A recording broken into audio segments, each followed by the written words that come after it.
Rally করা, জশন করা, মিছিল করা নাকি জায়েজ নাই। নবীর সাহাবীকে ইসলামে স্বাগতম জানাতে দয়াল নবী মিছিল করেছেন, র্যালি করেছেন, আর সৃষ্টি জগতের শ্রেষ্ঠ রাহমাতুল লিল আলামিন দয়াল নবী এই দুনিয়াতে এসেছেন। সেই দিনে র্যালি করা যাবে না, জশ্নে জুলুস করা যাবে না, এই ফতোয়া আমরা সুন্নিরা মানি না, মানি না, মানি না।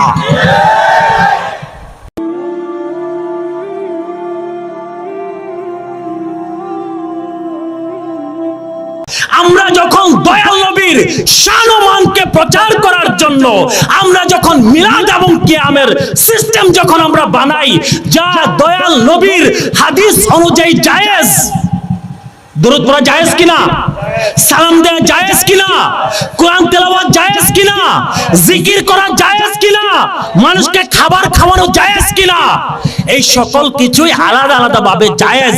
সেইটাকে যখন আমরা সুন্দর একটা সিস্টেমের মধ্যে আনি, তখন আপনাদের কেন শরীর জ্বলে? তাইলে কি আমরা ধরে নিব সকল ব্যাপারে বিদআত জায়েজ, শুধুমাত্র নবীর শান ও মানের কথা আসলে আপনাদের এই বিদআত নাজায়েজ হয়ে যায়? আসল বিষয়টা কি? নবীর শান ও মানকে উপরে তুলতে দিবেন না, নবীর জিকির আজকার, নবীর দুরুদ এবং সালামকে ঘরে ঘরে পৌঁছাতে দিবেন না। র্যালি নিয়ে এখন আপনারা ফতোয়াবাজি করেন, র্যালি নিয়ে ফতোয়াবাজি করেন। 90% মুসলমানের এই দেশে বিভিন্ন দেব দেবীর নামে র্যালি করা হয় কিনা?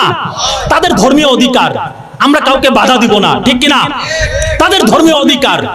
কিন্তু দুর্গা পূজাতে, জন্মাষ্টমীতে, আরো অন্যান্য যত ধর্মের মানুষজন আছে তারা র্যালি করে, কিন্তু 90% মুসলমানের এই দেশে দয়াল নবীর শানে ঈদে মিলাদুন নবীর সময় জশ্নে জুলুস করলে তারা বিদআতের ফতোয়া লাগায়। জোরে জোরে বলুন নাউজুবিল্লাহ।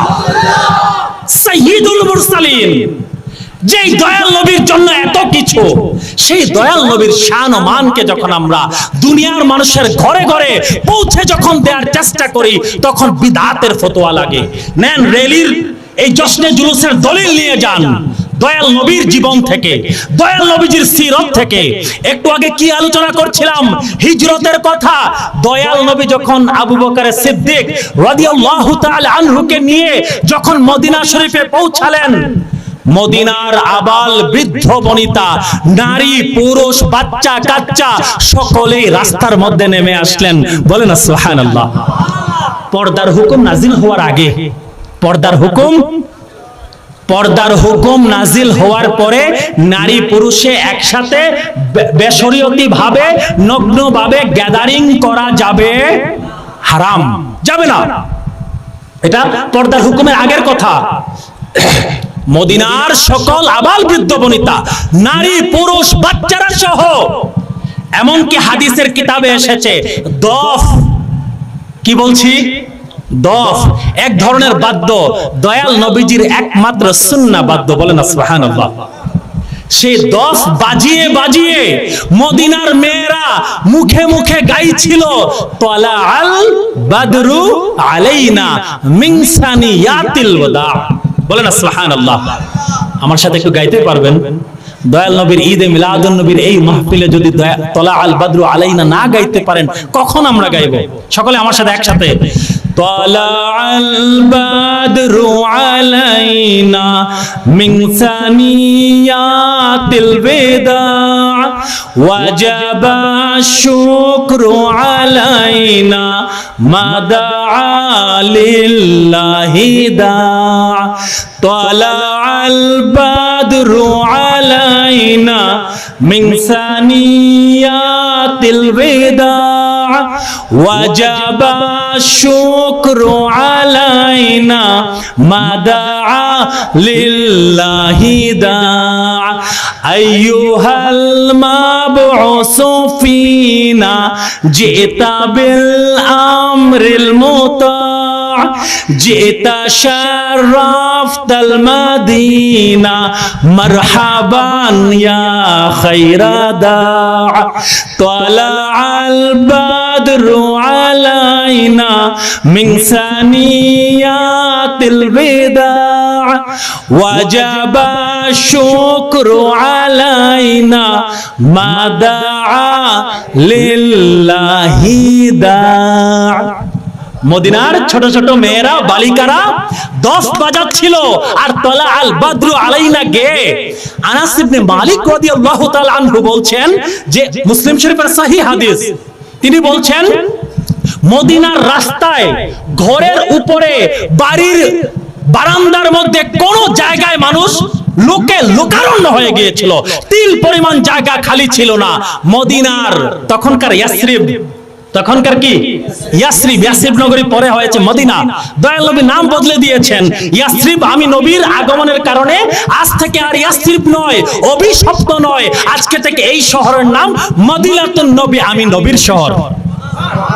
আনাস ইবনে মালিক রাদিয়াল্লাহু আনহু বলছেন মদিনার আবাল বৃদ্ধ বনিতা সকলেই পড়ছিল ইয়া মুহাম্মদ ইয়া রাসূলুল্লাহ, ইয়া মুহাম্মদ ইয়া রাসূলুল্লাহ। জোরে জোরে বলেন সুবহানাল্লাহ। ইয়া রাসূলুল্লাহ স্লোগান নাকি দেয়া যাবে না? মুসলিম শরীফের হাদিস, ইয়া রাসূলুল্লাহ বললে বলে শিরক। কি বলে? শিরক। আর মুসলিম শরীফের হাদিস সকলে সমস্বরে বলছিলেন ইয়া মুহাম্মদ ইয়া রাসূলুল্লাহ, ইয়া মুহাম্মদ ইয়া রাসূলুল্লাহ, স্লোগান দিচ্ছিলেন।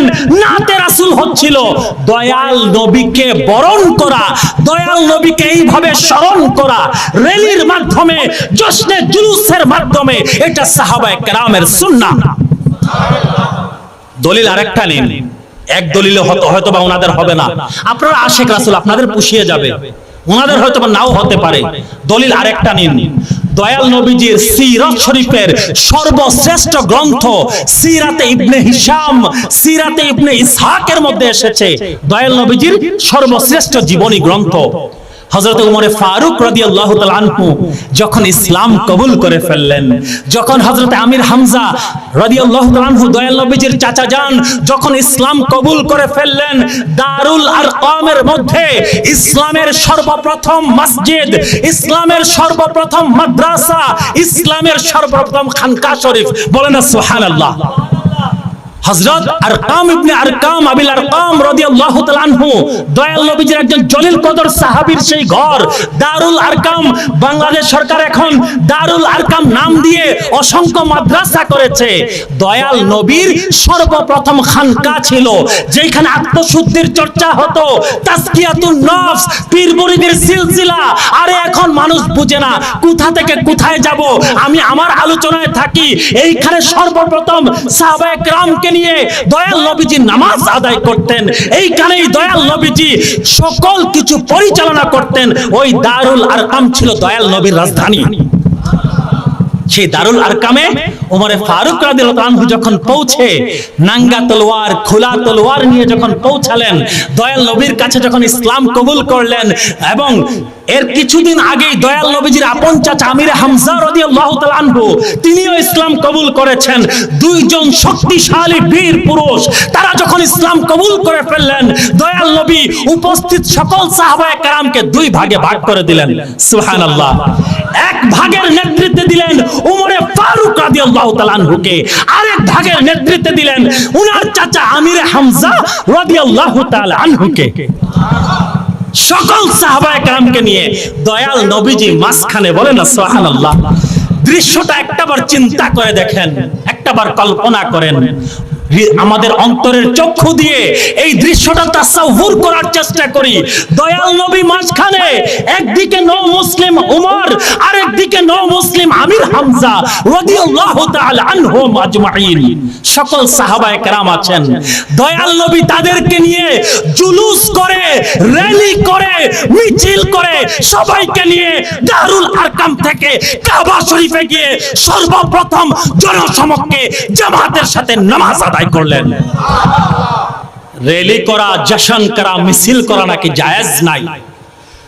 নবীর সাহাবীকে ইসলামে স্বাগতম জানাতে দয়াল নবী মিছিল করেছেন, র্যালি করেছেন, আর সৃষ্টি জগতের শ্রেষ্ঠ রাহমাতুল লিল আলামিন দয়াল নবী এই দুনিয়াতে এসেছেন। সেই দিনে র্যালি করা যাবে না, জশ্নে জুলুস করা যাবে না, এই ফতোয়া আমরা সুন্নিরা মানি না, মানি না, মানি না। এই সকল কিছু আর কিছুই না। বিদাত বিদাত যে জব, সেই জব একটা মাত্র কারণে, দয়াল নবীর শান ও মানকে তারা বাড়তে দিবে না। আল্লাহর আউলিয়াগণের শান ও মানকে উরস ফাতেহার নামে তারা বাড়তে দিতে চায় না। তোমরা চাইলে কি হবে, তোমরা না চাইলে কি হবে? আল্লাহ সুবহানাহু ওয়া তাআলা যাদেরকে ভালোবেসে ফেলেছেন তাদের সুনামকে, তাদের শান ও মানকে সর্বোচ্চে পৌঁছেই আল্লাহ সুবহানাহু ওয়া তাআলা ছাড়বেন।